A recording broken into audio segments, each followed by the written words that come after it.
Isyu pang ekonomiya, reforma agraryo. Panahon pa lamang ng mga Kastila, kinakaharap na ng ating bansa ang suliranin ng mga pang-aabusong dinaranas ng mga magsasaka patungkol sa pag-aari ng lupa. Kahit nakalaya na ang bansa, matapos ang ilang taong pananakop ng mga dayuhan, tila hindi pa rin natatapos ang mga paghihirap nilang makamtan ng kanilang karapatan. Mahalaga ang balikan ng kasaysayan na nagsabing issue upang makita ang halaga ng reforma pang-agraryo sa pagpapabuti ng kabuhayan ng mga magsasaka sa aspekton sosyological at ekonomikal. Samut-saring mga batas at reforma ang ipinasa ng bawat Pangulo upang masolusyonan ang ganitong pangangailangan ng mga mabubuhay. Pinakamalaking programa sinimulan ang Comprehensive Agrarian Reform Program na sinimulan ni Pangulong Corazon Aquino noong 1988 at ipinagpatuloy ni Pangulong Gloria Arroyo sa Comprehensive Agrarian Reform Extension with Reforms. Mga mayayamang lokal at korporasyon na lamang ang siyang nagkaroon ng oportunidad na maging mga tagapagmamay-ari ng hektaryang mga plantasyon at mga hasyenda.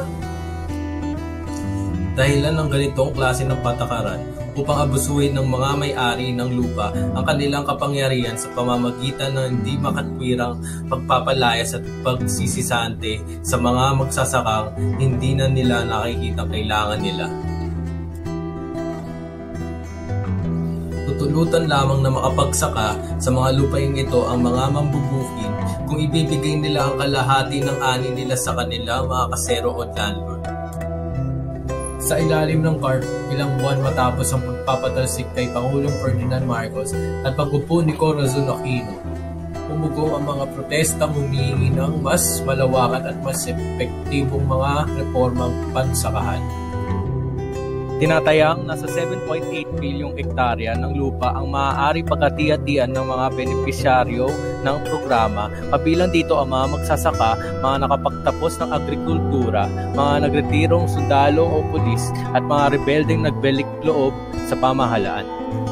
CARP, sa panahon ni Corazon Aquino at Ramos, sumapit na ang patay guhit na taong 1998. 58% pa lamang ng itinakdang kota ang kalihim ng DAR at sa kawalan ng kooperasyon ng mga kilusang magsasaka.